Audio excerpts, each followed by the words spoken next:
Hello, everyone, and welcome to Police Off the Cuff, Real Crime Stories. I'm your host, retired NYPD Sergeant Bill Cannon, a 27-year veteran of the NYPD. Before we get into the subject that matters tonight, well, everything matters, but we have a sad note, and I know Duty Ron covered this the other night, but our engineer, our friend, our advisor, Josh Hernandez, passed away unexpectedly. And I knew Josh for a little bit more than 2 years as a friend, as an advisor, as our computer engineer. He was just an amazing guy. And I just want to say I surely will miss him a great deal, as will a lot of the people that are friends and fans and subscribers of Police Off the Cuff, as well as Duty Ron's show. May you rest in peace, Josh. Tonight, November 13th, 2023, is the 1-year anniversary of the Idaho students who were murdered in their beds at 1122 King Road. Kaylee Gonsalves, Madison Mogan, Zarna Knodel, and Ethan Chapin. And tonight what we're going to do is try to celebrate their lives and how their deaths have affected their families, their friends, their school, and of course, what this means in regards to this case going forward. What are the chances of a conviction in this case? How strong is the evidence in this case? These are some of the things we'll look at, as well as the family members, how they've dealt with this over the last year, something that is really difficult to deal with. So folks, hang on to your hat, strap yourself into your chair. You're about to enter the Police Off the Cuff zone.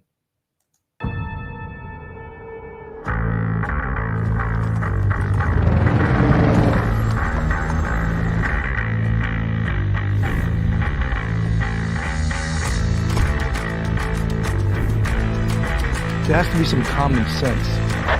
Yes, sir. They have the car stopped at 10th and Ranch, Michael Byler. We still don't know who pulled the trigger.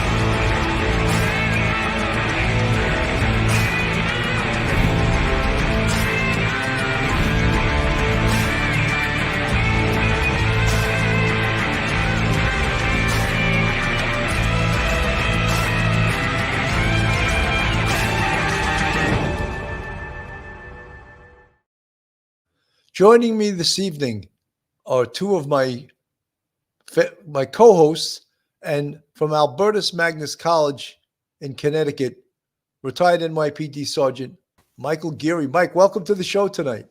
Billy, thank you for having me on. Good evening. Good evening, everybody. Always a pleasure. And straight out of Brooklyn, retired NYPD Detective Phil Grimaldi. Welcome to the show, Phil. Thank you, Billy. Just a quick word about Josh Hernandez. Every time we dealt with Josh, we had many meetings with him, always very professional, very even-keeled, and it's a loss to the community that we did lose him. And as you said, Bill, God bless him and may he rest in peace. Absolutely. And from northern Miami, St. Thomas University, Dr. Debbie Goodman. Dr. Goodman, welcome to the show tonight. Thank you so much. Good evening, Sergeant Hey, Bill, Doc. Detective Phil, Professor Mike, and the viewers. I'm honored to join you this evening for the conversation. Thank you so much. And, you know, Dr. Debbie, I know that you don't like to be formal, so I'll call you Dr. Debbie for now and not Dr. Goodman. Okay. So today is, of course, the 1-year anniversary of the Idaho quadruple case, which is, you know, as these type of cases go, it's really an aberration. We haven't seen anything really like this across the country anywhere. And it's still very difficult to understand the why. Dr. Debbie, your thoughts? Yes, I actually have a theory that I've created as to the why. It's called JAR, J-A-R, an acronym, which stands for Jealousy, Anger, Revenge. I feel strongly that this individual was jealous of our victims, both individually and collectively, Ethan, Zana, Maddie, Kaylee. Why? Because I believe they represented everything he did not. They were social, they were fun, they were friendly, they had a wide circle. I believe he really felt apart from rather than a part of any of the friends or colleagues in his age group and collegiate environment. So I think he was jealous of them. The anger sets in. Why? Because he did reach out on social media. We will come to hear more about that during the trial once that begins. So anger was a big element here. And then ultimately, Sergeant Bill, the R for revenge. We know in our field, and we've been involved, of course, you and Professor Mike, Detective Phil, in the field. I'm involved in the classroom. But when we look at cases of mass murderers, we know that these individuals are grandiose, narcissistic, hedonistic. With hedonism, as we know, they seek pleasure by being in control. They have the power, the authority. They participate in the humiliation, degradation, manipulation when it comes time to making a decision to kill. So my theory as to the why is the acronym JAR, jealousy, anger, revenge. I think you probably hit it on the head. Uh, Professor Mike, can you just imagine? I know you have daughters, college age. Can you imagine what the families are going through during this past year? And you would have thought at this point we would have a date for a trial, and there is no end in sight right now. Yeah, Billy, I have three daughters, and I can't imagine what any of those families are going through. The Canodal family, the Chapin family, the Mogan family. It's just horrible. There is no closure. People talk about closure. Time and distance brings closure. Perhaps a conviction would bring closure, but I can't imagine there really would ever be any closure for any of these families. You'll just learn to live with the numbness, knowing that that your beautiful child and all that they would possibly ever become, and the grandchildren and all the celebrations would be gone, would be just taken from you, and you'd have a hole left in your heart where they existed. So my heart goes out to all of their families, and all of the things that they say in the media, and they may not be complimentary to the police or to the prosecutor or to the process. you know, we just have to put ourselves in their shoes and say, what would I be talking about? I'd be talking about my child and pushing for justice just the way they are. And a year out, I'm amazed that they haven't set a court date yet. I thought they would, but I think what's holding it up right now, from what I can see, is that there is still some DNA um, evidence that has not been turned over from the FBI to the prosecutor, Bill Thompson, for him to turn over to Ann Taylor, the defense attorney. And I think it has to do with the relatively pretty darn brand new, genetic genealogy.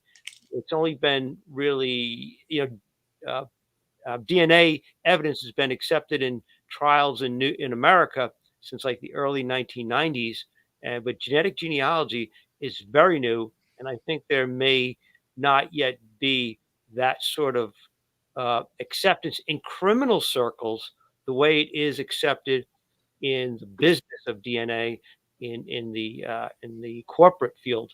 So I think that's what's holding things up right now. Phil, the same, we want to just sort of remember the families and these kids. And again, to personalize it, I know you have daughters, and to think of what these families are going through and are going to continue to go through till, and Mike just mentioned, there is no closure, but even to get through this trial will be a monumental task for these families.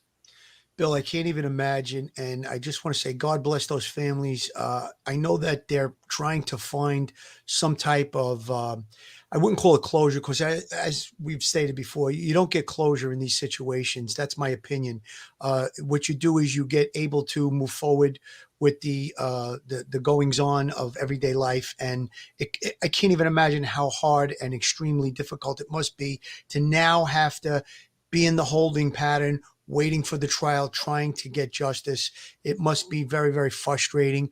I just wanted to also say, Dr. Debbie, I agree with you. What we know about Brian Kohlberger, that seems to be the most logical, motive here. Jealousy, anger, revenge. I couldn't agree with that more.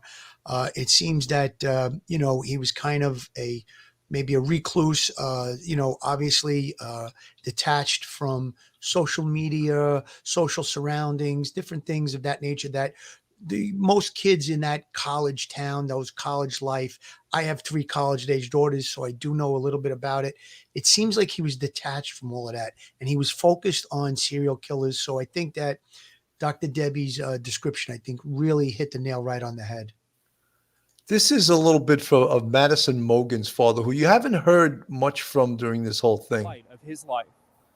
She was the best child I could have asked for, and yeah, we miss her so much. Unimaginable grief still feels as fresh as it did 1 year ago on this day. Ben Mogen thinks about his daughter Maddie every single day. In his first interview since his daughter's memorial, Ben Mogen tells me how he finds ways to remember his little angel. This is the tattoo that I got to remember Maddie. Maddie Mogen She is my little angel. has always been her dad's angel. Having her in my life got me through a lot of dark moments. Maddie is Ben's light, his reason to live. Well, I wouldn't be here without her. Here, living his life, but also here And hot, not iced, please. at this Coeur d'Alene Starbucks. The last time that we ever went somewhere together, it was here. There used to be a table right over here, and that's the one that we sat at. Yeah, every time I even drive by here, I think about just how much I wish she was here with us. Now Maddie's presence is what keeps Ben going. She was the best child I could have asked for, and yeah, we miss her so much. How are you doing 1 year after? Yeah, we're hanging in there. We've spent a lot of time, together and thinking about Maddie and just trying to live our best lives that she would want us to live, A life honoring the light Maddie started shining since the day she was born. Bright and funny and just fun. She was a fun person to be around. She always had lots of friends, and yeah, she loved music. That she probably got that from me. Do you remember what it was like hearing that your daughter was going to be a vandal? Yeah, I was excited. It was going to be close enough that we'd be able to see her. She could come home on weekends, and It's amazing to watch that you could just feel the pain of this parent. And again, 1 year has gone by, and that's just one of the parents. There's 3 more parents, or 3 more sets of parents. And to me, one of the most painful ones, of course, is Ethan Chapin, because Ethan Chapin was a triplet. And you can just imagine a triplet, the other 2, how they feel. They lived together in the womb for 9 months, and just the detachment now of one of them is now gone. Dr. Debbie. Certainly. Well, as we talk about criminology, we also talk about victimology. So here's what we know, and certainly these families are going through this, that there are 3 levels or tiers, if you will, layers and levels to victimology and victimization. The first of which is the primary victimization, and that would be our 4 beautiful, innocent decedents who have perished. But then the secondary victimization would be the parents, those closest to the victims, siblings and such. And the rest of us, of course, would be part of that tertiary or third category of victimization, especially those of us who are parents. And we understand, Sergeant Bill, in our field of criminal justice and crime law and justice, that it is an unfortunate reality, death and dying. However, the processes of maneuvering through the loss and bereavement vary greatly. So what we know is when we lose a parent, that's our connection to our past. When we lose a spouse, that's our connection to the present. But losing a child, that's the connection to the future. So the difficulties of this man-made, if you will, disaster versus those who pass by natural causes, the processes of how those impacted will deal with it, it is a varied approach. And we also know that, and I believe Detective Bill spoke on this, that there really won't be closure. How can there be closure when one's heart is forever broken? And that's the experience of the parent of a child who's been murdered. But at least what we hope for, certainly in our criminal justice field, is that there can be this level of decency and civility and decorum to where, especially a day like today and moving forward, that our victims will always be remembered and respected, and there will be reflection always upon the goodness that they brought to all of those who love them. Absolutely. I want to play a little of this from News Nation.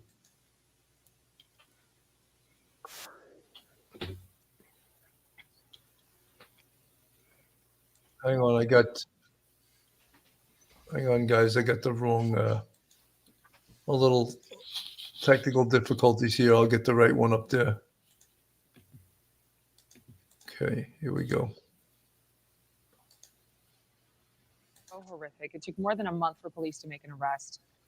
Really, it was pretty quick, though, considering what they had to go on. But Madison Logan, Kaylee Gonzalez, Xana Kernodle, and Ethan Chapin, they were all stabbed to death in their beds. This was in their off-campus home at the University of Idaho. You remember how horrible and gory this story was. And the man who is suspected of killing them, Brian Koberger, was later charged with 4 counts of first-degree murder. News Nation senior national correspondent Brian Enton, he was in Moscow, Idaho from the very beginning. He's there now for us live. Brian, I know you spoke with family members of one of the victims. What are they telling you 1 year to the day? Yeah, it's a very sad time, obviously, Adrian. It's still just so raw here in Moscow, Idaho, because nothing like this has ever happened here. It's normally just a sleepy, quiet college town, and then they had this brutal murder that they're still dealing with. These 4 beautiful college students stabbed to death in their sleep at their off-campus house. And for the families, this is really a nightmare that they're living every single day. It's interesting coming into the 1-year mark, Adrian. I thought, these families go through hell every day. Does today really feel any different? And it does. Kaylee Gonzalez's parents told me it does feel different, acknowledging that it's been 1 year, because you're acknowledging that a whole year has passed. You've gone through every single holiday without your daughter, their birthday, your birthdays. Every milestone has now officially passed, and they said that is especially difficult to deal with. They actually still pay Kaylee's cell phone bill because it's comforting to them to know that they can still text her phone. It's something they do often. Listen to what Kaylee's parents told me. Is it comforting texting her? Yeah, it's usually when, it just sucks because you just want her to reply so bad. So bad. And I go to our last message all the time, and it's just crazy to me because I remember exactly where I was, what I was doing, what we were talking about. Me and Steven were out when she sent me that picture. And I would have never known that Kaylee would be dead in 12 hours from that picture. Even when she says that, it rips your heart apart, when she says that. I mean, I think these 2 parents, Christy and Steve Gonsalves, they've sort of been the representatives of the parents, whether the other parents wanted them to be or not. It gives them comfort to be in the public eye and to speak upon it. And you could see how much they're actually hurting. Grace Green, thank you so much for the $20 pumpkin pie fund. That's very much appreciated. Really appreciate it. I really do want to focus on this being the year anniversary and grieving for these kids and realizing that this will never go away. 20 years from now, 50 years from now, this incident will always be remembered. But what I also want to do is I want to talk about 1 year from this horrific event. Is the evidence strong enough to convict? Phil, I want to go to you with this. Well, the way it appears to me, there looks like there's a mountain of evidence as far as I'm concerned. We know about many factors right off the bat. The first thing, which was actually front and center, was the DNA that was recovered from the knife sheath that was located inside the apartment next to one of the bodies. And on the button of the knife sheath was either touch DNA or some type of DNA that came back to Brian Kohlberger. So that's one of the strongest pieces. And there are many, many other things that we know about. We know about the fact that the cell phone was turned off as he traveled from his location to the location of 1122 King Road on the night of the murders. We know that the phone went back on about what we believe about 20 minutes, a half an hour after he left the location. And we know that he returned to the location at about 9 o'clock in the morning after the murders. The police hadn't been called yet. Perhaps he was going to see if there was a commotion. Those are all the major things that are front and center. There's a lot of video evidence. There's cell phone evidence. There's a lot of things that we don't know about, perhaps things that were recovered inside his apartment at the college, inside his vehicle, inside, his computer where he worked at the school.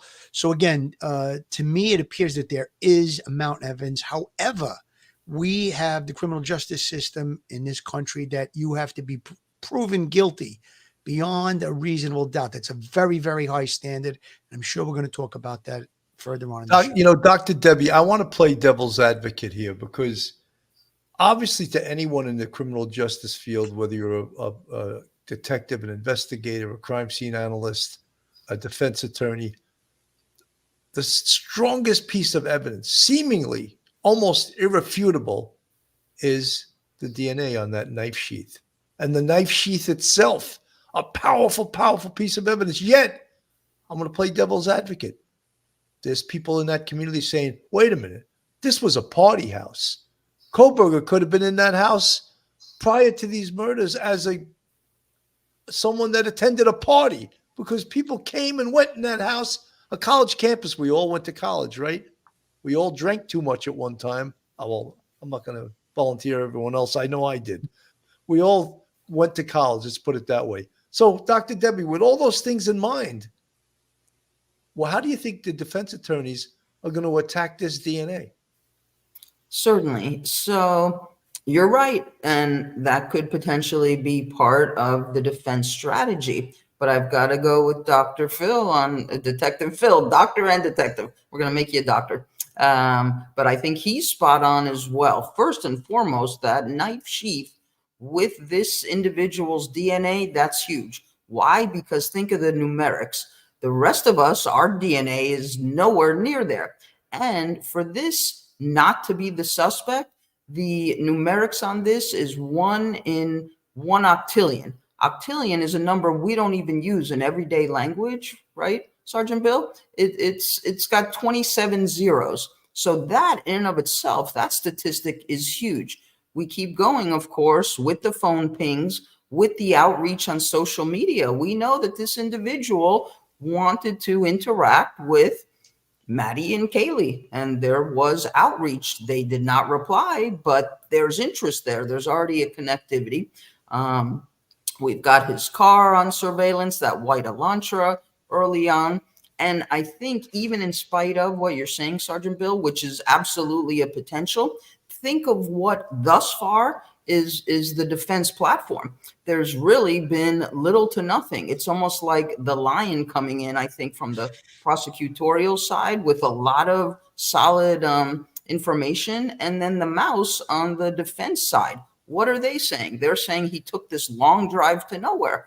Well, for me as a criminologist, that's like a Swiss cheese type of statement. Way too many holes, nothing solid there, nothing substantiated. And then we recall most recently, the defense team is also looking to, and they tried and they were denied, but they wanted the whole case to be dismissed.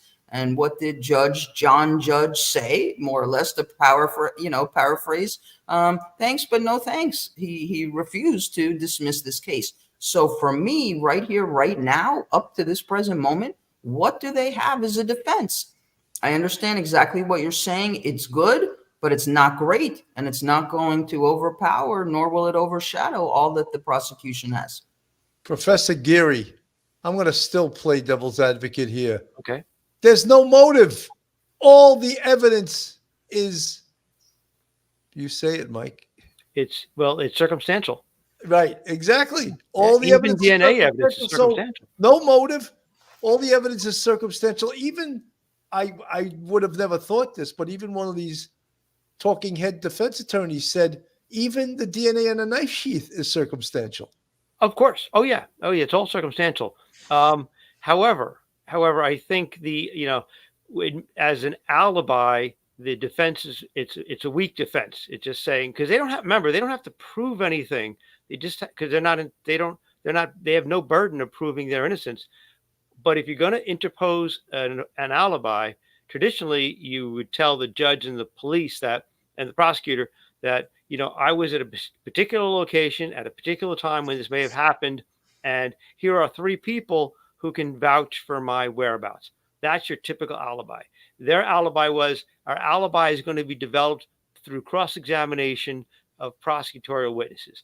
That's saying that you have an alibi, but it's not really a traditional alibi. The idea that he just went driving around, they don't really have to prove that he was at any particular place. They're just and they're not going to provide a name or a location. So therefore, it's very weak. As you said, Debbie, it's the Swiss cheese, right? Because it's just ridiculous. It's got a lot of holes in it. However, because they don't have to prove anything, everything's up to the prosecutor. And when you look at the defense at this point, you've got a lot of cell phone data putting him in the area. You can't put him other than possible some sort of sound stick or some other instrument that he may have inadvertently shook hands electronically with him as he and his cell phone entered that house. Other than that, the cell phone data can place him all around the area numerous times, but he could say he was visiting people. He was just taking a drive, that sort of thing. It may sound fishy, but that's what his alibi can be. And on how that could hurt him is at 9 o'clock in the morning on the day of the homicides, but before the police weren't even called. What was he doing there? But again, it doesn't place him exactly at the house, and that's a sad thing. If the fact that he may have tried to, I think, a direct message several of the girls, maybe several times, and they didn't answer him. Well, they could, one of the things the defense could say, yeah, okay, yeah, he saw a pretty girl. He tried to direct message. She never got back to him. They never had any further conversations. But I think that many other young men and other young girls were contacting these girls because they had lived part of their lives on social media, posting things all the time. So it's not the DNA is absolutely fabulous, but I know it's fabulous. I'm agreeing with you. The DNA is fabulous, but juries can still disregard the DNA evidence and say we find that it's not as persuasive as the prosecutors make it out to be. Look at the O.J. Simpson case, case in point. So there's still a lot to be heard, and we don't know all of the evidence that the prosecutor got because of the gag order, and so therefore we can only really speculate as to what the extent to which evidence they really have. Mike, would you answer the question on the screen? How is intent and motive different? Well, motive is, motive is the reason why, why you're doing. That's what Dr. Debbie is talking about. The why. We talk about the who, what, where, when, how, which is what the prosecutor has to prove. The prosecutor never bears the burden of proving why, but is Dr. Debbie said, you really want to know why, and she has an idea of why, because why helps answer, the reason why this happened. Motive, well, motive is related to intent, because it's like, well, what's the reason why this person really wanted? What was the cause? Was it jealousy? Was there some sort of previous? I mean, they're related; they're not exactly the same. But is there any sort of previous activity or relations, poor relations, an argument, whatever happened between maybe Kohlberger, maybe rejection, and these girls beforehand that provided a motive, and then he therefore cooked up an intent to kill? Maybe that's what I'm thinking is trying to figure out how you could use similar words in a slightly disparate manner. Mike, I hope that the person that asked that question realizes that was worth the price of admission, that answer right there. I'm sorry, It was one lawyers hell of a get long paid by the word. It was one It hell was of a pretty long good. Though. It answer. was pretty good. No, I got a very specific question for you. And again, I'm playing devil's advocate here. There were 2 girls in that house, and we know them. Well, their names are out there, so I'm not going to use their initials DM anymore. and- Dylan Mortensen and Bethany Funk. Their actions are very difficult to explain. Very difficult. And that is, if I was a defense attorney, I would jump all over that. Phil, your comments. Bill, before I comment on that, please, you have to indulge me for a minute. I just want to piggyback what Dr. Debbie and Mike said. Now, first off, the DNA evidence. Now, it's very, very strong, like Dr. Debbie was saying, octillion or whatever it is. It's beyond a reasonable doubt that it's going to be his DNA because of the amount of people in the world is going to be way above that. So the thing that I think that the defense is going to try and do, they'll probably do this in the pretrial hearings. They'll attack the way that the evidence was collected, and perhaps maybe they could find a kink in the armor where something wasn't done right and get it thrown out. I don't think that's going to happen. Secondly, now they're at the trial. They're going to, in the opening statement, maybe allude to, we believe that this evidence could have been placed there or could have been there, or perhaps Brian Kohlberger touched that at some time. And then when the actual knife sheet is introduced as evidence, he can ask the person that's introducing it, whether it be a crime scene expert, have you ever gone to a flea market? Did you ever go into an Army and Navy store and pick up a knife or any type of object? So he's going to try to create doubt that perhaps, yes, it was touched by Brian Kohlberger, or did it get left behind by the real murderer? Did the real murderer plant that there? Why would someone leave something like that, a component of the murder? So again, these are all components of trying to create doubt in a criminal trial. Now, with regard to the 2 young ladies that were there, yes, the behavior of a DM, Dylan Mortensen, obviously she ran into the murderer in the hallway the night that it happened. Doesn't call the police. But again, we talked about the atmosphere that was going on in that home. It was a party house. People were wearing masks because of COVID. Maybe some noises, a party, go to sleep. I'm trying to sleep. All of those components, maybe possibly she could have been drinking.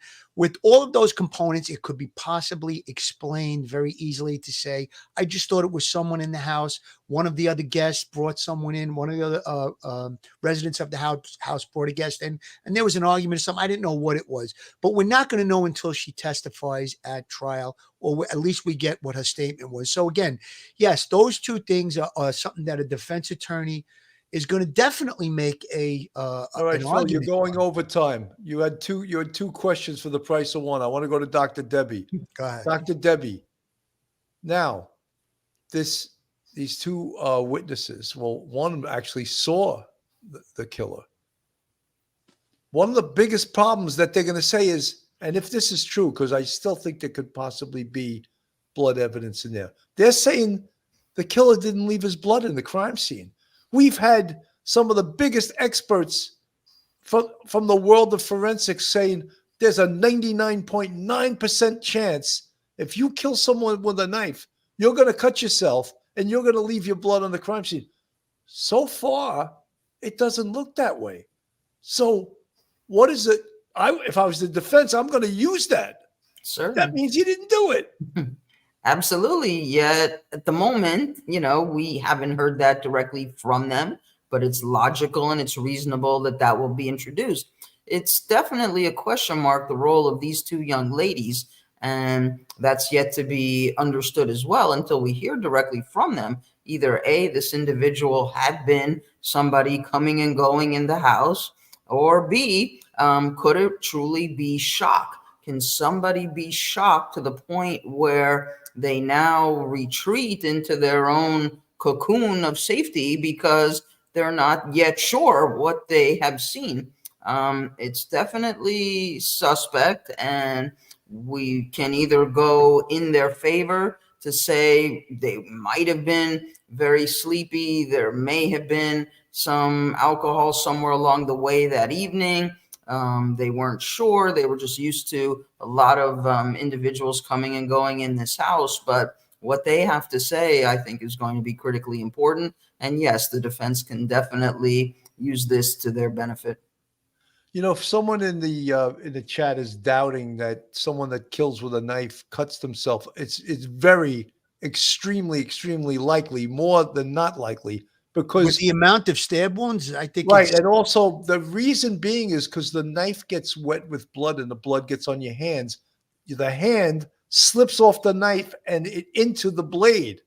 That's how most of the time someone that kills with a knife cuts themselves. I'm just explaining. Does it mean it doesn't happen? It's possible, but it's really strange. The violence of this crime scene, 4 people stabbed to death. And if he did not cut himself, unless he took extreme precautions like heavy type work gloves, cut gloves. There's cut coverings, gloves. right? Coverings on his arms, booties for his feet. I would, as a juror, I would want to see blood in that crime scene. Professor Mike. Yeah, Billy, as much as we, always pretty much 99% of the time, we kind of really look at everything from the perspective of a prosecutor because we've been there working on case with prosecutors. We've testified for the prosecutors. We've always been cross-examined by the defense. So we don't really tend to be oriented from any other view, but to see things through the eyes of prosecutors and cops.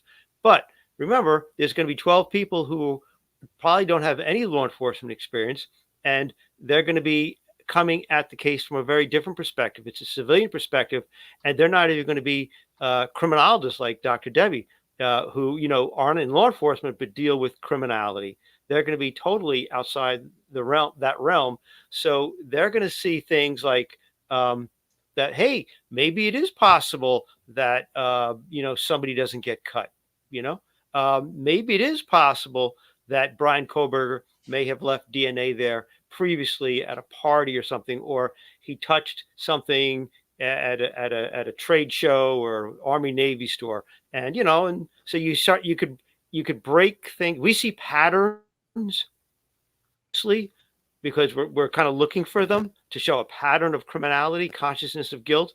But maybe somebody coming at this from a juror's perspective, a civilian juror's perspective, may see individual incidents and say, well, there's a lot of individual incidents, but is the prosecutor really connecting them into a pattern? And so individual jurors can say, well, the DNA evidence is interesting, but it doesn't mean that DNA was left at that time. Maybe it was left earlier on that sheath. We don't know. There's nobody to say when that was left at the scene. The white Hyundai, many people have white Hyundais, that sort of thing. So many people walk around or drive around with their phone in their pocket and have probably driven past that house many times, which would cause a cell tower to ping and indicate that that cell phone is driving past that location. It wasn't off in the woods by itself. It was on fairly right next to a roadway that a lot of people were using to and from the frat house to, and to campus.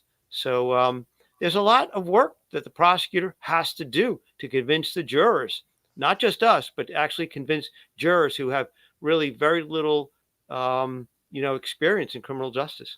On the screen is the Gonsalves family. Let's listen to what they have to say. Part of obviously is being in the same room with him. I know what he has done.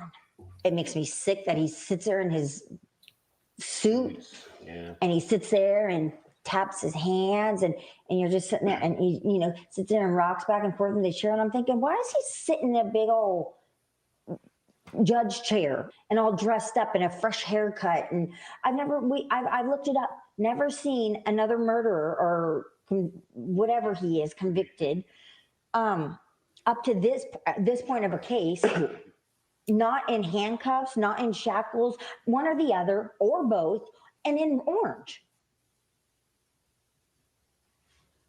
That really bothers hard for them. Chris. That really Yeah, bothers sure. them. That All right. I don't wish to hear them discuss that. But I just wanted to show the families again what they're going through. Dr. Debbie, one of the biggest things, and Mike, Professor Mike alluded to it before, is, again, all of the information, the evidence we're hearing about is circumstantial evidence. So now they start tying it, and as we say on this, we were all worked with coloring books when we were kids, and we remember connect the dots, right? The connect the dot thing. And that's how evidence is connecting the dots. And the white Hyundai by itself, what does that mean? There's lots of white Hyundais. But then have the white Hyundai be seen on cameras pulling into the lot behind the house. Have the white Hyundai speed away. Have the white Hyundai seen at a gas station a couple of miles away. Have the white Hyundai pull into Washington State University parking lot. Have Koberger own this white Hyundai that had one plate on it, right? One license plate on it, because it was registered in Pennsylvania, I believe. And all of these things, and then have him, and I think Phil alluded to this before, have him turn his cell phone on and off.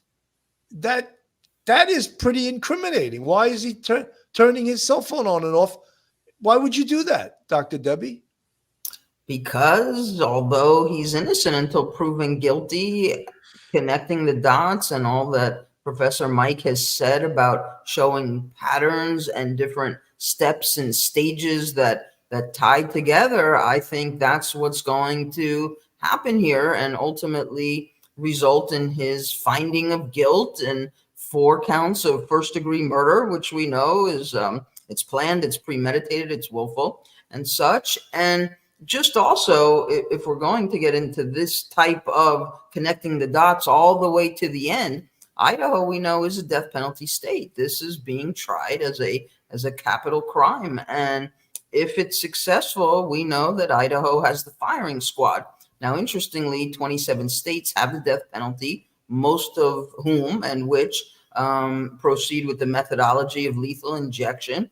But for ultimately a death penalty to be successful, let's say, in this regard, it would have to be a unanimous vote.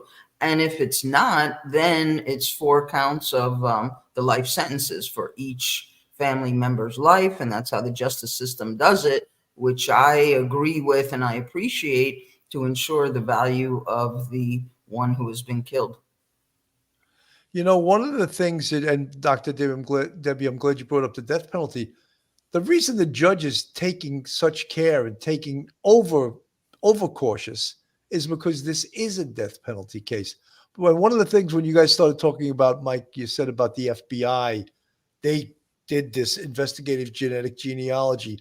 And he says, I want that by December 1st. Good luck, Judge, because Congress asked the FBI for stuff every single day, and they don't give it to them in a timely fashion. If they get it at all, it's usually months and months late. So I don't have any confidence that the FBI is going to return this evidence by December 1st. And what's John Judge going to do?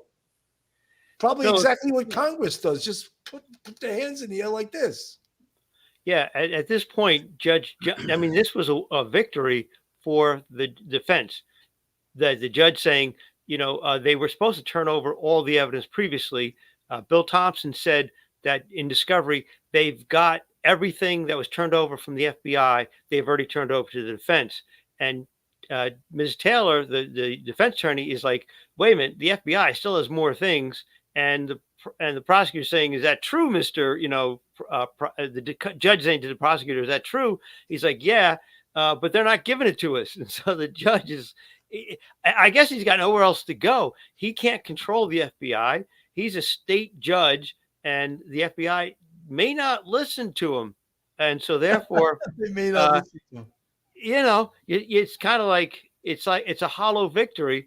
But I could see why the defense is really does not want to make a date certain, because they want to see every single bit of DNA evidence, all the analytics, all the procedures that were done, who did it, what's the biography, what's their training. They want to go over that with a fine tooth comb. That's their right. So therefore, the judge is going to have a lot of leeway before and give them some victories, so that there's no issue later on. If he is convicted, there won't be an appealable issue, post trial. So the judge is stuck right now. He's doing the best he can, but he's stuck. Absolutely. Folks, this is Police Off the Cuff, real crime stories. If you like real crime, true crime from a police perspective, then you're in the right place. And if you're not subscribed to us, go on our YouTube, hit that subscribe button, give us a thumbs up, and ring that bell. And if you want to contribute to us, we have a Patreon with 3 different levels. And we also have a YouTube channel membership with 5 different levels. And you see our friends in the chat with the green font. They're part of our YouTube channel members, and we really appreciate everything they do for us.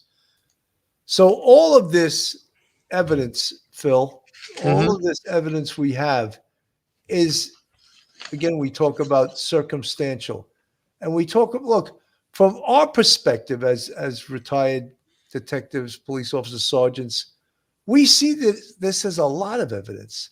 But there are many people that look at this case and says, so what? What do they have on him? They don't really get it. Phil. Well, just to piggyback what Mike was saying, there was 50 terabytes, I believe, of discovery turned over to the defense. So that's a lot of stuff, and it's going to take time to go through it.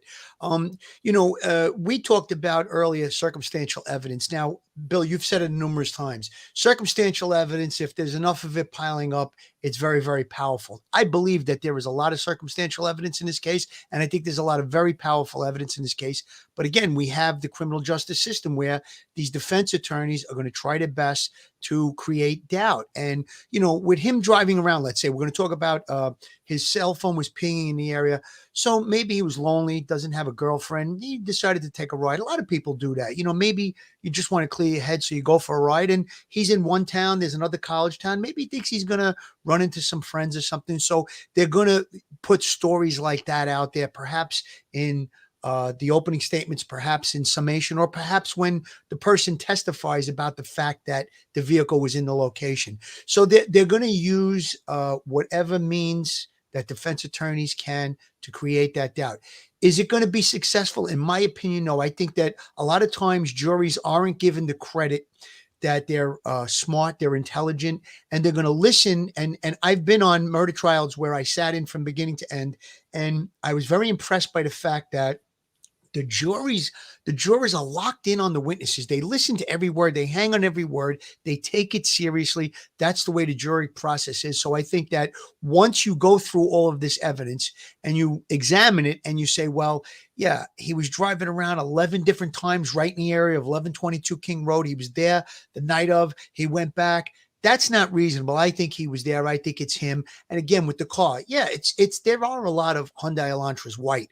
But at 4:30 in the morning or whatever time it was, speeding away, now that's a little bit more powerful. So these circumstantial pieces of evidence, even though they are circumstantial, are very powerful. Absolutely. Dr. Debbie, I was going to mention that what Phil mentioned was that the recon, 12 different times he was reconning 1122 King Road. That is something. That means something. Indeed, and I agree with everything that everyone is saying. Whatever title we want to put on this, circumstantial, substantive, DNA, all of this combined, though, that's going to be the thing. Of course, we expect the defense to challenge everything. Fine, that's their role. But we do know that threading all of this together is what's going to create this successful outcome for the prosecution. Whether it's circumstantial, I agree, and I like the term that Detective Phil is using, it's powerful. All of it combined will come full circle to point to this individual as committing this heinous crime. You know, this was the best picture I could get of this. And a lot of people, this was from the car.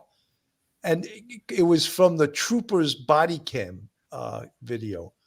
And he clearly has a nasty cut on his right wrist. And it must have been much nastier because this is in December when it had almost a month or more than a month to heal. So that, and I had a better picture and I couldn't find it. So I pulled this one up. But there we have it. He did cut himself. So again, where's the blood? Something, he must have had gloves on. He must have had something that collected that blood that prevented it from hitting the floor or a rug or the bed or a blanket or something like that. But nonetheless, it appears that he did cut himself. You know, Billy, did he cut himself the night of the murder, or does that happen post? Does that happen after the murder? Or was it a defensive wound? One of the victims scratched him. Was it during the struggle he banged a piece of furniture or something like that on his wrist? Now, we don't know if from the victim's fingernails if DNA is recovered. Those are all things that really haven't been revealed. So again, that picture of his wrist, yeah, it does look like there's an injury there. The argument, and I'm just playing devil's advocate, I'm not trying to cheerlead for Brian Kohlberger's defense team. I'm just taking a position that I believe that they would take. They could say, well, you know, it happened afterwards, or it was a scratch and he was throwing out garbage and he slipped and fell on ice. A lot of different things can be explained with regard to that injury. And, you know, if there's no DNA of his other than the knife sheet at the scene, I think that would be a little bit unusual, and perhaps that could be raised as an issue by the defense team. If my client slaughtered 4 people with this knife that they're talking about, and he doesn't cut himself or leave any DNA evidence, there's no DNA on the victim's fingernails, on the victims, there's no hairs, there's no touch DNA, you know, that's going to be an argument that the defense could make, and it could possibly be a very high hill to climb for the prosecution if they do make that claim. Absolutely. Let me play a little bit of this from Court TV. The 4 were stabbed with a knife, but no weapon has been located. The true crime story that sent shockwaves across the country. All of us are shaken. 4 murders, and then the guys just running around on the loose is a little unnerving. The victims, 4 college students.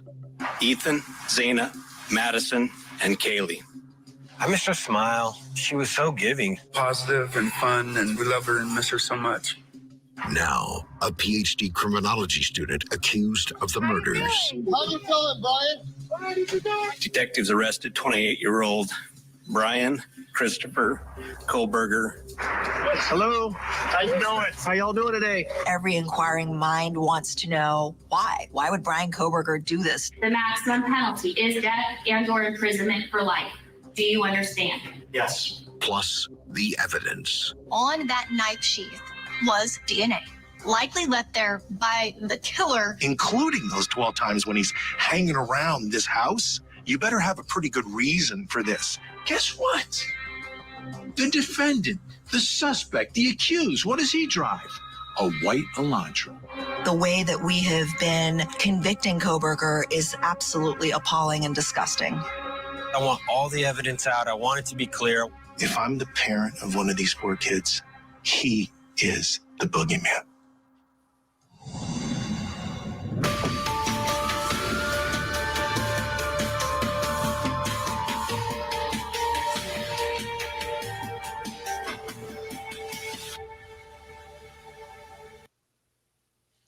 Those images, I mean, just bring back all of the memories of everything we've covered in the past year and how complicated this case really is. And no one is saying it's simple. In our system of justice, where a defendant is innocent until proven guilty.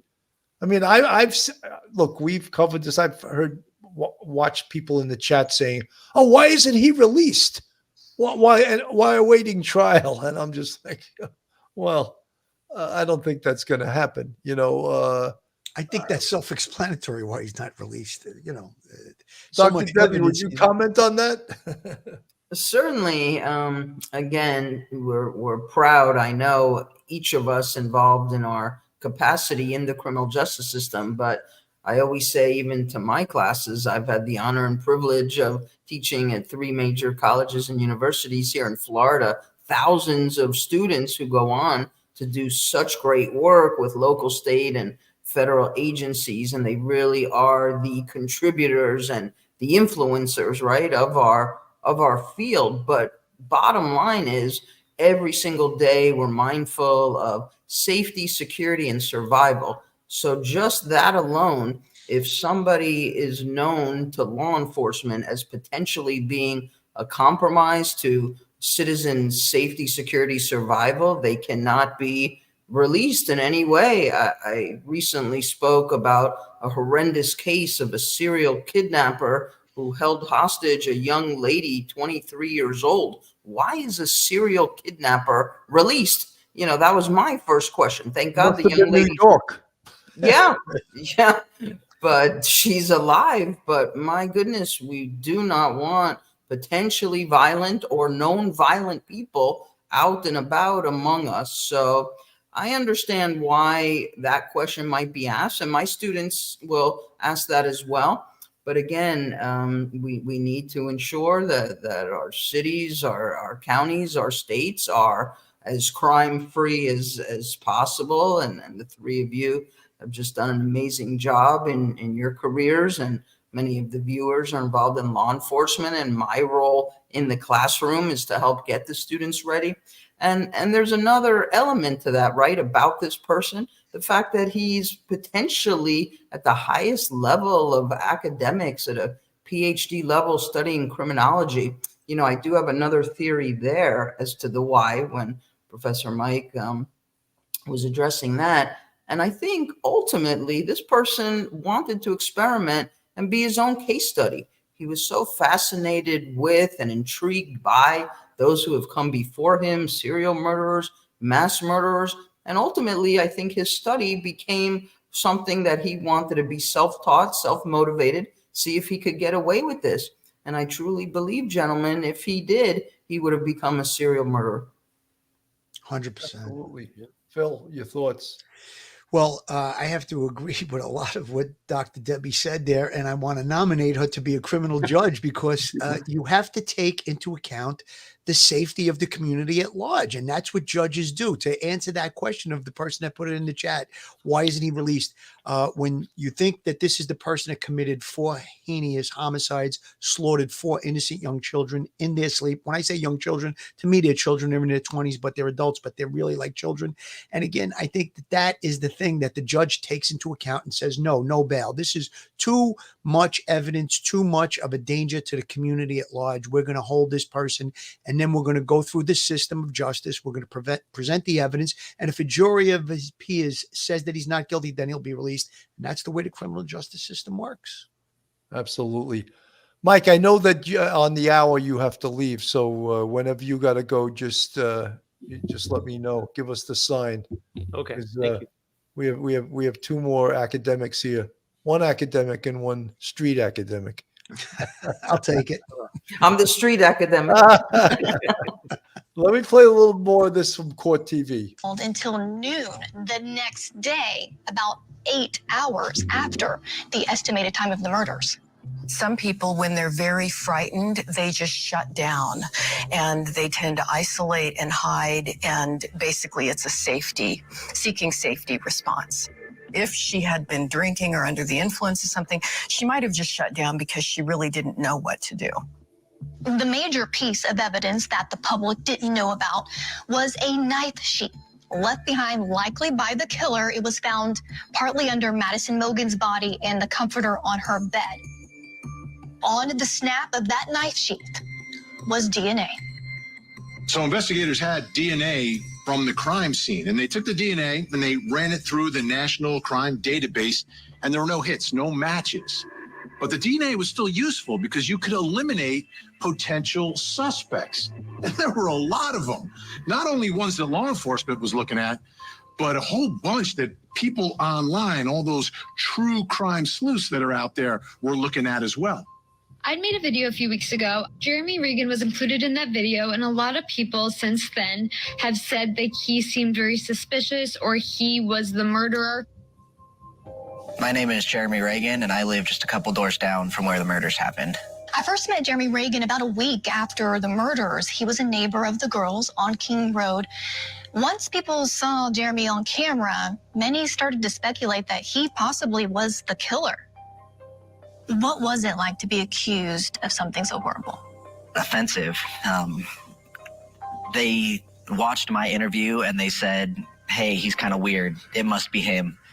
And so then they dug into everything I ever did on social media, stuff that my parents had posted about me, taking everything super far out of context. For some people, it was definitely worse than others. I know the various Jacks and Jakes, they got hammered.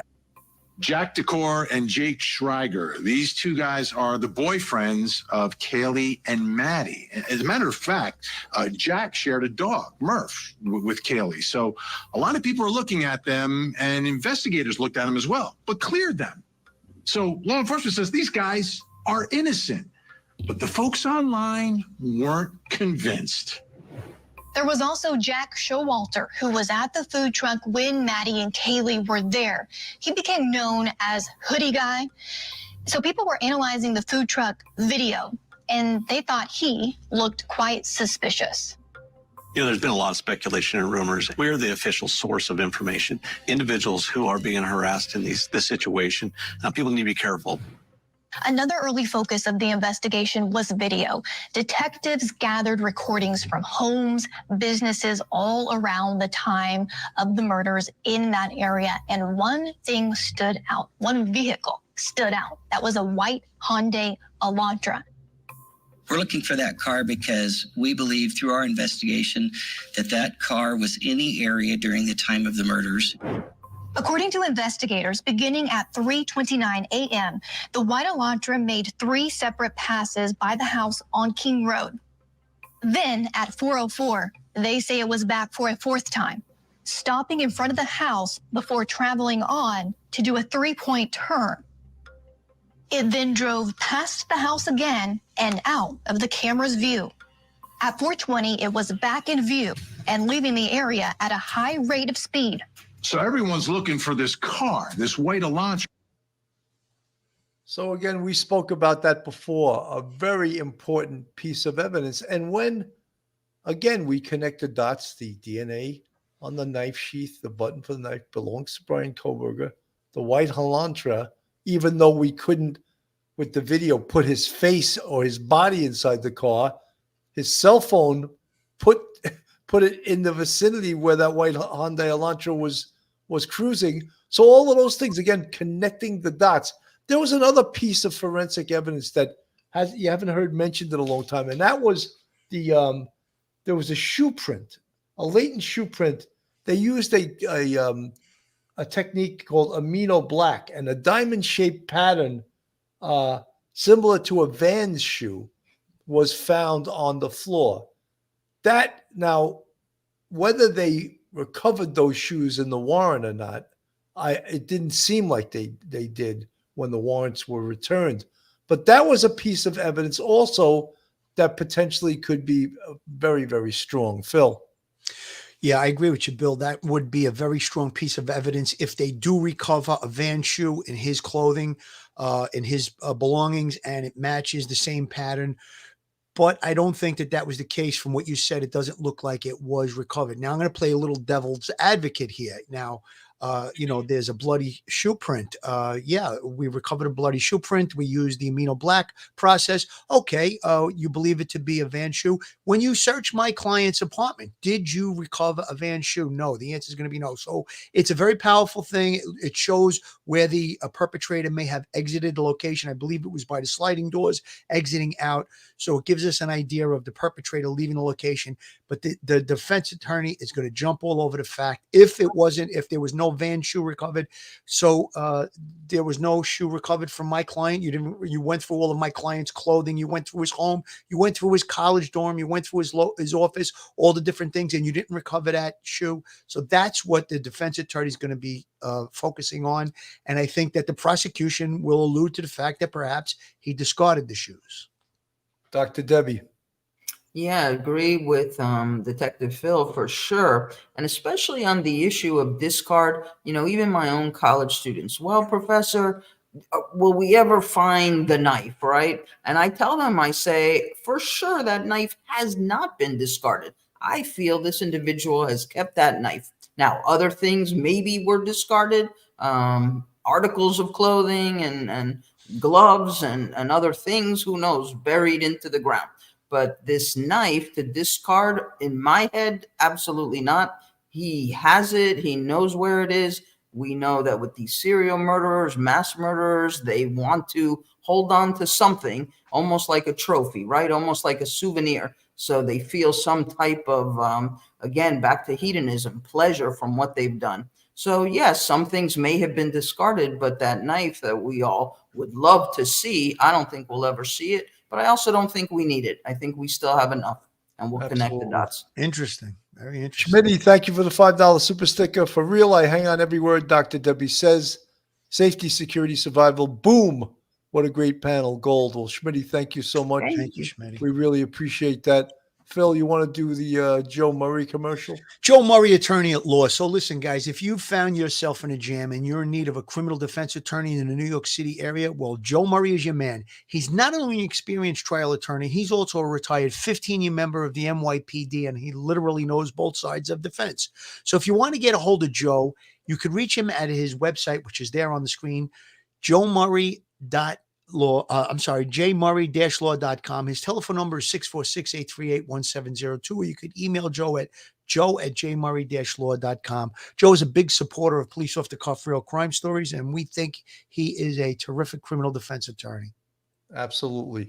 Let me play a little bit more of this from... I think the public got some answers, but more importantly, the families finally got some answers. You read the affidavit and you just find out that nobody understands exactly why, but he was stalking them. He was hunting them. The affidavit in this case lays out the evidence against Brian Kohberger, but there is a gag order here, so we don't know everything the prosecution has. But a lot of people think he's the guy, he must be guilty. But there's a long way to go, and a lot of people think that this case isn't a slam dunk. It's absolutely disgusting. This guy does not have a presumption of innocence. He has the assumption of guilt.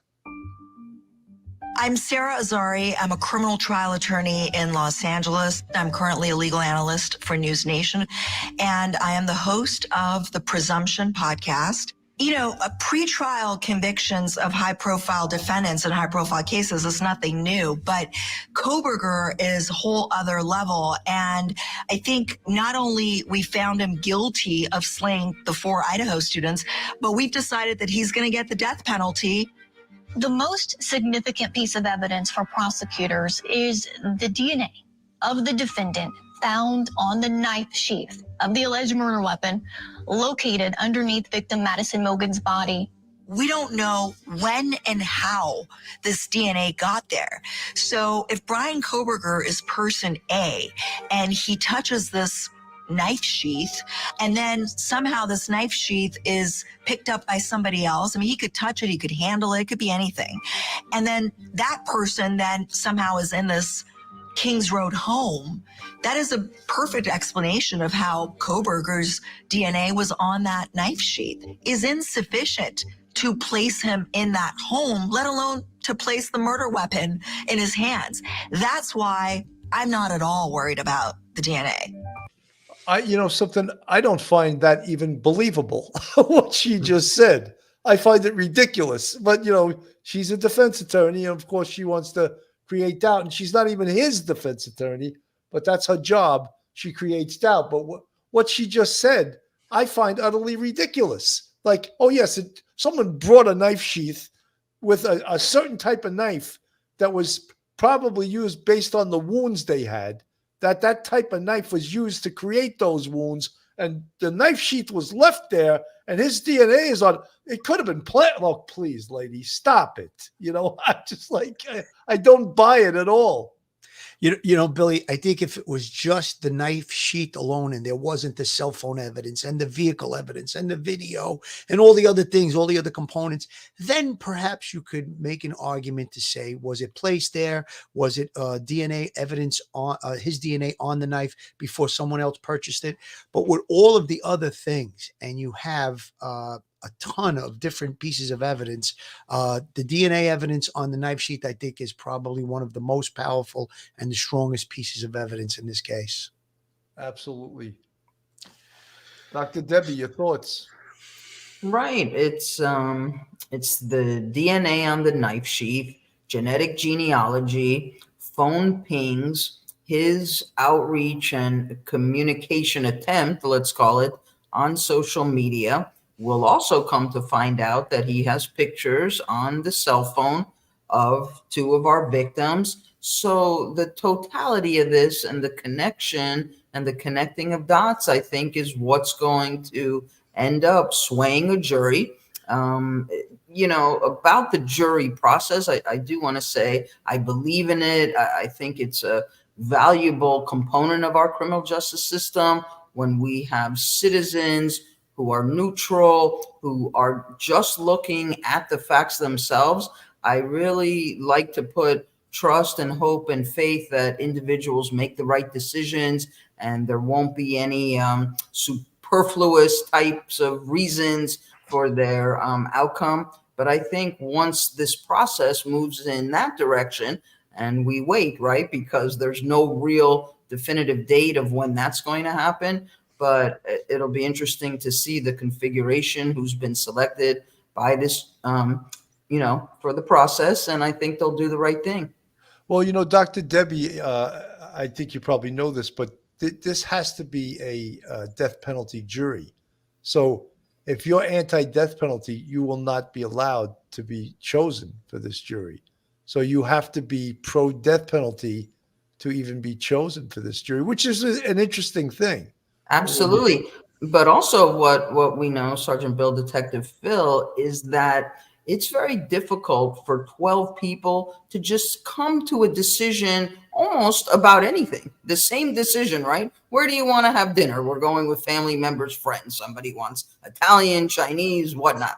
That in of itself psychologically is a little more complicated because we've all been involved in other high-profile cases where we almost think this has to be a death penalty outcome because of the magnitude of the brutality and atrocity. And then what happens is maybe 9 of whom want it, 3 don't. And most states do want the unanimous decision, at least the state of Idaho. Where I live in Florida, that actually changed as a result of a high-profile case with which I was involved. And many of the viewers know the case, of course. And that was our Parkland Marjorie Stoneman Douglas case. I don't always like to say the name of the killer because they monitor this too and they like to hear their names. So I just keep it generic. But 17 decedents and many thought that this would have to result in, and it did not. But that law has since changed here in Florida, where now it's considered the majority would still result in a death penalty outcome. Wow. Let me play a little bit more of this with Steve Consalvis. 2 of the people more than he was the others. An Instagram account that was taken down shortly after Kohberger's arrest with the username of Bryant Kohberger was following several members of the Kohberger family. The account also followed Madison Mogen. I'm Benjamin Mogen. I'm Madison Mogen's father. I first met Maddie Mogen's father, Ben, at the Mad Greek restaurant a few weeks after the murders. Maddie and Xana both worked there. It's a popular restaurant in downtown Moscow. Tell me about what a beautiful person she was. She was so great. She lit up every room she'd come in, and she was just so positive and fun, and we love her and miss her so much. The Mad Greek restaurant. It's also one of the first places that comes up if you search for vegan food in Moscow. We know Bryant Kohberger claims to be a vegan because he asked for a vegan meal plan at the jail. So maybe he did see Maddie and Xana at the Mad Greek and sort of became obsessed with them. But prosecutors made a point in their probable cause affidavit. They went into detail about this Reddit post that the defendant allegedly made, calling out to criminals to provide him with the reason why they chose their victims and committed their crimes. Now, I understand he studies this stuff, but this is still a little strange. Sounds like he's looking for the reasons why people do the things that they do. Maybe to answer the question for himself, maybe to explain for him why he's motivated in the way that he is. Are you trying to figure out who you are, or are you trying to figure out who they are? And in this particular case, I think the prosecutors are going to say, yeah, this was about him trying to figure out who he is, because we can tell you who he is. He's this guy. I am Siobhan Scott. I am a psychotherapist from Portland, Oregon. So what are your thoughts about this Reddit post? I see a theme with him for years in his online writings of going back and trying to make sense out of himself. And I think he was in that category of, I'm studying all this because I want to understand myself. And so I think that was driving his research. There's also, in a rather perverse way, perhaps an attempt to develop some sense of camaraderie with other people and to get a sense of maybe I'm really not the only one who has these thoughts and feelings and experiences. What do his studies tell you about Bryan Kohberger? It's not that unusual for sadistic killers to study criminology. We think of the BTK killer in Kansas, the Golden State killer in California. Both had criminology degrees, and the California killer did go on to become a law enforcement officer, and there have been quite a few others. So I think there are three reasons people study criminology. The first is because they're altruistic and they really want to make the world a safer place. So they have good motivations. The second reason is because they're absolutely fascinated by the criminal mind, which can be a fine reason, but the dark side of that is they're trying to figure themselves out. And the third reason is because they have a plan to commit crimes, and they're studying police tactics and procedures so that they can become a better criminal. And if Kohberger is the killer, I think those second two reasons would be at play. Very interesting, Dr. Debbie, and I could see you shaking your head in agreement with her as she was speaking. Absolutely. I think that really all of us in the field, right, for a good cause, we are fascinated by the field, but we're also other-serving rather than self-serving. So it's an intriguing field, but we will pick and choose what area of the field we think we can best contribute, like both of you doing so much for so many and making sure, again, back to the safety, security, survival, me in the classroom helping to train and educate our future contributors and such.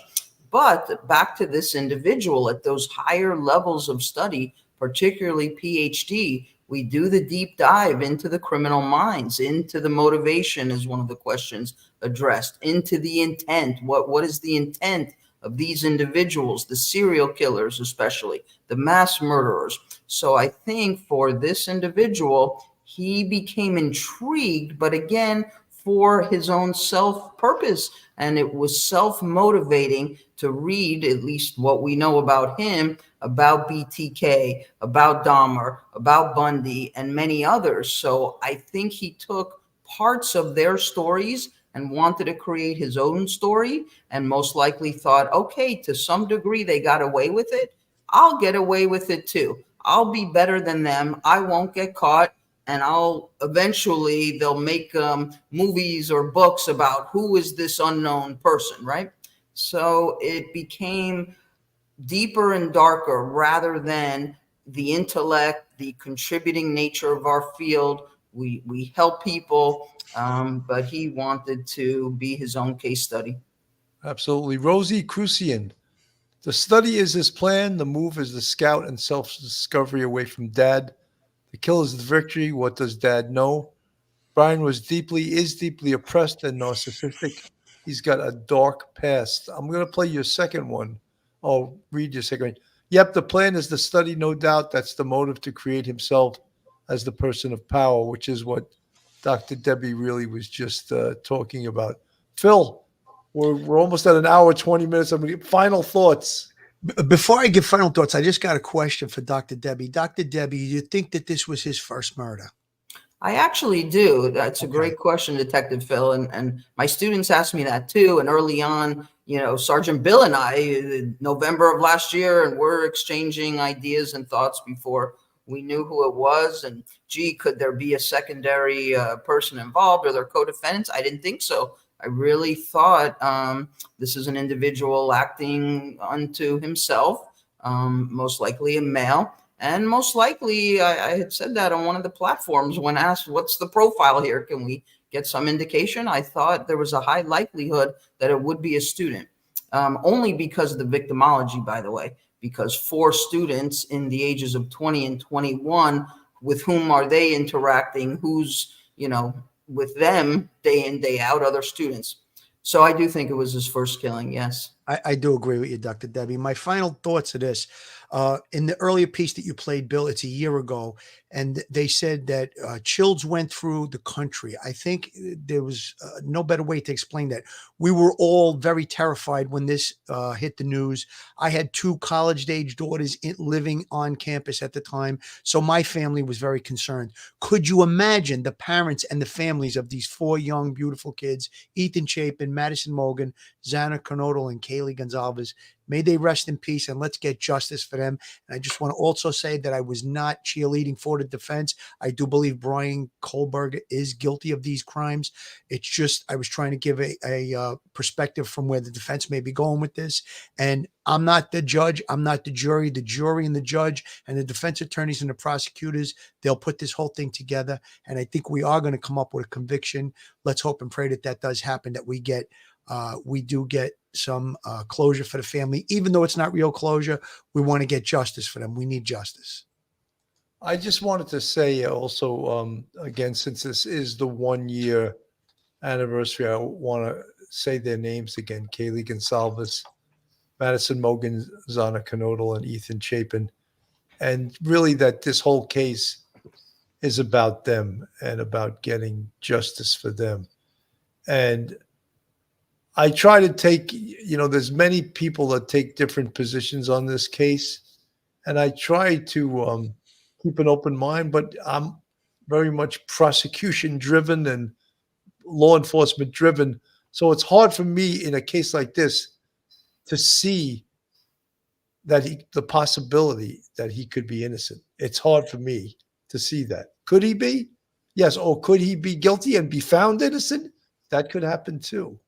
And that's why you always want the police to, it's a cliche, cross their T's and dot their I's, but they really need to do that because there's no second chances at something like this. And again, we pray for the families of those young kids. And again, Kaylee Gonzalez, Madison Mogen, Xana Kernodle, and Ethan Chapin. Dr. Debbie, final thoughts? Yes, well, first and foremost, if you'll allow me to express my heartfelt condolences to the families for Ethan, Xana, Kaylee, Maddie. Of course, thank you to Sergeant Bill and Detective Phil, Professor Mike, and also the viewers. It's always such an honor to join you for these conversations. I agree. I think the evidence is really, we can't say a slam dunk. There's no such thing, but it's pointing more in the prosecutorial arena at this moment. We'll see as we continue to follow what, if anything, more substantive the defense may be saying. We believe in our system, right? We love our criminal justice field. And I just hope for these families that the outcome will be what they want it to be.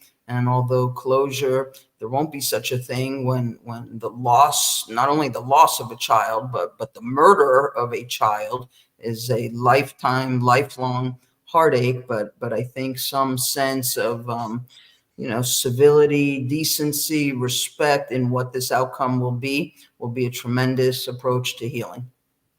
Very well said, Dr. Debbie. Phil, I already gave you your final thoughts, right? Yes, you did. And I want to say thank you again to Dr. Debbie. She really put a great perspective and gave us a really, really good outline of what we think perhaps in the motive area of this case. Thank you again, Doc. Well, every once in a while we need some femininity here. We have way too much testosterone in this show. And people are probably like, why don't they bring a woman in there? And that's what we did. We brought Dr. Debbie in tonight. She's great. She's great. Dr. Debbie, thank you so much for coming on. Everyone that watched tonight, thank you so much for tuning in. This is the 1-year anniversary of a horrible event. And we appreciate you taking this ride with us along this bad case here. Thank you so much. Good night, everyone. Stay safe. Good night. Thank you. One episode just ain't enough.